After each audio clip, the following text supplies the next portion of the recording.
Number 10. Matthew Perry. During his time playing Chandler Bing on the TV show Friends, fans would have never guessed that Matthew Perry was privately struggling with a Vicodin addiction. It all started with a horrible jet ski accident in 1997 that left the actor with pretty serious injuries, for which he was then prescribed the pain-blocking medication Vicodin. But throughout all this, the star was able to maintain his acting career and managed to keep his dependency under wraps. He told the New York Times in 2002 that he went to work in extreme cases of hangover, and it was so horrible to be like that and still have to be funny on top of that. His friend's co-star Lisa Kudrow noticed everything.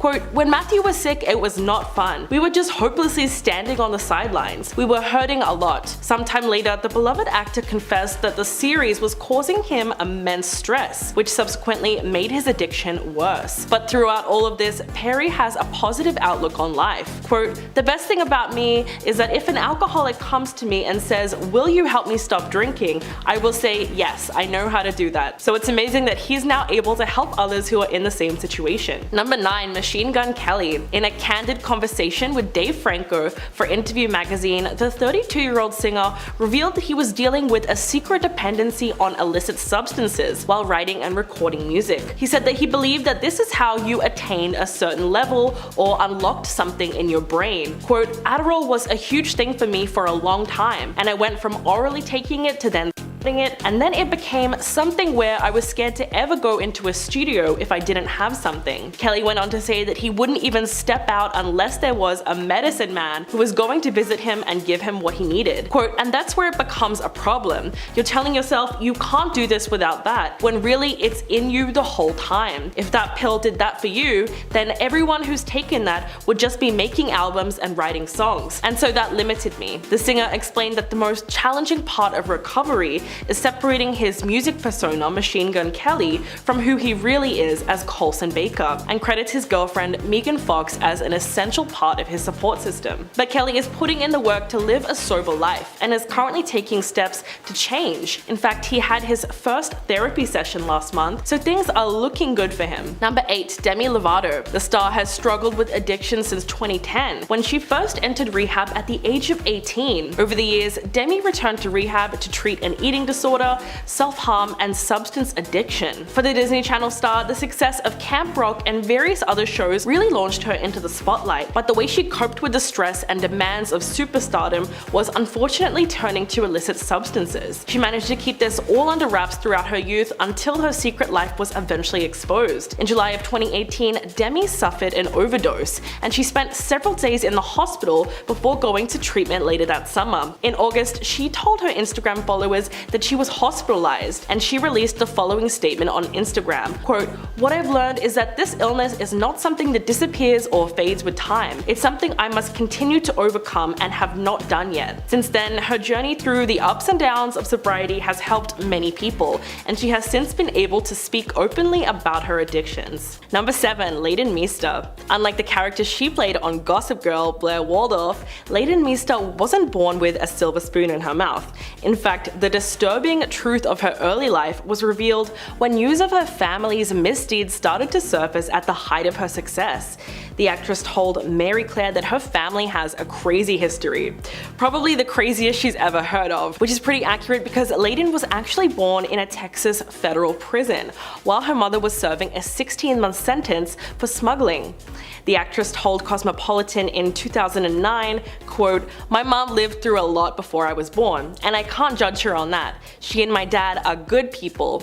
After she was born, her mother would go on to serve 3 more years in federal prison for trafficking illicit substances, while her father was also serving time. As a young child, she was sent to halfway houses before settling with her grandmother, who was also involved in the same smuggling ring as her parents. In fact, her auntie, who was also sentenced for similar charges, actually broke out of prison and became the first woman ever in the US Marshals 15 Most Wanted list. Talk about girl power. But it's important to note that Leighton says that growing up in her family wasn't all that bad, and that she attributes a lot of her success to their struggles. Number 6. Jamie Lee Curtis. It was 1998 and the iconic Scream Queen was cooking dinner for her and her 2 children in her LA home. And doing what she usually did, Jamie reached into her pants pocket and scooped up 5 Vicodin and swallowed them all at once with a swig of wine. But she didn't realize that a friend who was staying at the house was watching her from a doorway and she was caught red-handed. Quote, "The jig was up. Now I knew someone knew. I had been nursing a secret Vicodin addiction for a very long time, over 10 years. Jamie had been hooked on the substance after routine plastic surgery to remove the puffiness around her eyes. She said that the surgery itself wasn't painful, but they gave her Vicodin to aid recovery, and from there on she was hooked. Not only that, but the addiction ran in her family, and her brother Nicholas sadly passed away from substance use disorder at the age of 21 in 1994. Last year, Jamie opened up to Hello magazine about her struggle. Quote, "My recovery is the single greatest accomplishment that I will ever get to do in this human life. I have been clean and sober for 22 years. The actress is now an advocate for policies to reduce opioid misuse. Number 5. Michael J. Fox. Having starred in box office blockbusters and a long-running sitcom, Michael J. Fox was among the most promising stars of the 1980s.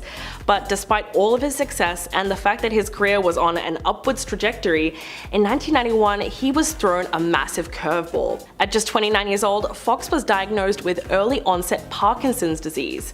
Although he would not share the news with the public for another 7 years, fearing it would ruin his career. The diagnosis was difficult to accept because he was young and so healthy at the time. He even got 4 doctors' opinions before eventually accepting his fate. All the time, Fox kept his condition out of the spotlight. He was both suffering and learning about the disease while his acting career was greatly affected. Then, much to the world's shock, the actor decided to go public with the news in 1998 before eventually becoming a strong advocate for Parkinson's research and making an acting comeback. It was a secret that he kept in for such a long time. It must have been incredibly freeing when he was finally able to tell the world. Number 4. Jamie Campbell Bower. The 33-year-old British actor began his ascent to fame in Sweeney Todd, the demon barber of Fleet Street in 2007 alongside Johnny Depp. He was then cast in Twilight, New Moon as the ancient leader Caius, and starred as a young Gellert Grindelwald in Harry Potter and the Deathly Hallows Part 1 the following year. Today, Jamie is best known for playing the villain Vecna in Series 4 of Stranger Things, but has since revealed that he has been suffering from substance addiction in his early years. The actor posted a 2-part tweet telling fans about his problems with substance misuse and his time in hospital receiving mental health treatment. Quote, 12 and a half years ago, I was in active addiction, hurting myself and those around me who I love the most. It got so bad that eventually I ended up in hospital for mental health. But he went on to assure fans that he is now 7.5 years clean and sober. He admitted that he had made many mistakes in his life, but each day is a chance to start again, atone for mistakes and grow. He ended the tweet with an inspiring message by saying that he is so grateful to be sober and that all of us are works in progress. Number 3. Prince. One of the greatest guitarists of all time, Prince was a rock legend. Best known for songs like Purple Rain, Kiss, and When Doves Cry, he was always a very private individual and revealed very little about his personal life. Fans never would have guessed though that the brilliant musician was coping with a serious medical condition his entire life. But all that changed in one 2009 interview when he revealed to a talk show host that he had had seizures as a child and that his parents struggled to handle it. He went on the PBS show with Tavis Smiley and said, quote, "I've never spoken about this before, but I was born epileptic, and my mother and father didn't know what to do or how to handle it, but they did the best they could with what little they had." Though the seizures he endured as a child were painful, Prince said his condition was largely under control later in his life, thanks to divine intervention, and he also admitted that it was his faith that helped him cope. Number 2. Travis Barker. The Blink-182 drummer was in a horrific plane crash in 2008 that killed everyone on board except for him and one passenger. Although Travis survived, his 2 closest friends, Chris Baker and Charles Still, lost their lives that day. The only other survivor, his friend Adam Goldstein, died the following year. In the aftermath of all the tragedy, Travis spent 3 months in the hospital and had to have 26 different surgeries performed on him and multiple skin grafts to treat his various injuries from the crash. But what's truly amazing here is prior to the accident, Travis had been suffering from an intense addiction to opioids for several years, as it was only the life-changing crash crash that altered his mental state enough to ditch the substances. He told Men's Health, quote, "People are always like, did you go to rehab? And I say no, I was in a plane crash. That was my rehab. Lose 3 of your friends and almost die? That was my wake-up call. If I wasn't in a crash, I would probably never quit." Travis said that he used to smoke an excessive amount of a certain leafy green substance and used painkillers as a method of coping with his fear of flying that he developed osteoporosis. In fact, in the hospital for 11 weeks following the crash, Travis frequently regained consciousness during surgeries because his opioid tolerance was so high. And coming in at number 1, Robert Downey Jr. The actor is now one of the most notable and inspiring cases for sobriety. Robert Downey Jr. has had a phenomenal Hollywood comeback story and is now one of the most bankable and highly paid actors in show business, starring in blockbuster comic book films like Iron Man and in the Avengers, but the actor spent most of his early career under the influence, leading to high-profile arrests and a string of rehab visits. His addiction started during childhood and was allegedly encouraged by his father, Robert Downey Sr., who also had a substance use disorder and allowed his son to try a leafy green substance at only 6 years old. According to a 1996 People article,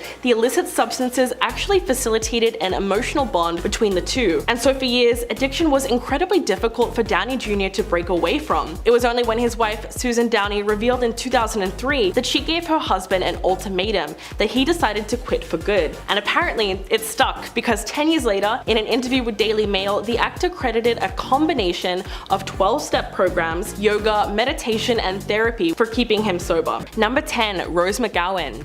The charmed actress's childhood was anything but magical. She was born in Florence, Italy, and her early life was really crazy. In 2011, she opened up to people about her family's involvement with the controversial polyamorous Children of God cult when she was a child. A free love hippie dream gone horribly wrong that still exists to this day as the Family International.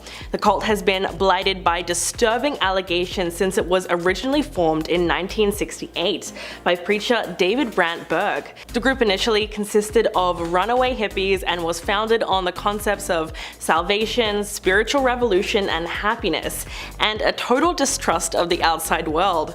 Unfortunately, as most cults go, Rose and her family were caught up in their deep web of control. But she knew she wanted to get out from the cult from an early age. Quote, "I did not want to be like those women. They were basically just there to serve the men." It was only when her father learned that the cult's leaders planned to endorse encounters between children and adults that the family escaped in order to protect Rose, who was only 9 years old at the time. It's a miracle that they got out at all. Number 9, Janet Jackson. Keeping an entire marriage under the radar in Hollywood seems practically impossible, but somehow Janet Jackson pulled it off twice. Janet married singer-songwriter Renee Elizondo in 1991 and kept the union under wraps for almost 10 years until he filed for divorce in 2000. Then in 2012, she again managed to secretly marry Qatari billionaire Wissam Al-Mana, but waited a year to announce it. But her marriage to Renee was totally unknown to the public. The couple were a creative powerhouse together and married after a few years of dating, in a hidden ceremony in March of 1991. It was her decision to keep the marriage a secret, and she told Rolling Stone that she wanted to live a normal family life because since she was a child, her personal life had been lived in the public eye. According to Janet's Lifetime docuseries, Renee proposed to her on a beach during a rainstorm, which sounds really romantic, but their divorce was public and brutal. The singer ended up suing Janet for $25 million in spousal support, alleging that he'd signed a prenuptial agreement while under duress.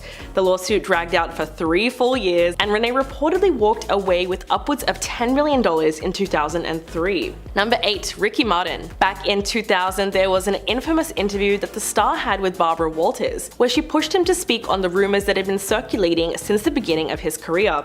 In that interview, he is hesitant to respond after she says, quote, "You know, you could stop these rumors. You could say, as many artists have, yes, I am gay, or you could say, no, I'm not, or you could leave it as you you are ambiguous. It was very apparent that Martin was not only taken back by the abrasive line of questions, but simply refused to answer, probably because the mainstream attitude towards queer people in the 2000s was infinitely more negative than it is today. Ricky was also a renowned Latin artist, and such an admission may have very well alienated a large majority of his audience at the time. For about a decade after the interview, speculation about his sexual orientation was everywhere. Then in 2010, he shocked the world by posting on his website that he was, quote, a fortunate homosexual man. It was a monumental moment in his career, and the star later said that becoming a father to his 2 twin sons prompted him to come out. Number 7. Ben Affleck. The actor has long been vocal about his sobriety throughout his career, starting with his openness about his family history and rehab stays. But it wasn't always this way. In fact, for many years, he was battling his addiction to alcohol in secret. In 2012, he confessed to Barbara Walters that his father was an alcoholic and said that he drank all day, every day, explaining that the legacy of that is quite powerful and hard to shake. After starring in Good Will Hunting, Affleck took a serious look at his binge drinking. Quote, I just wanted to stop.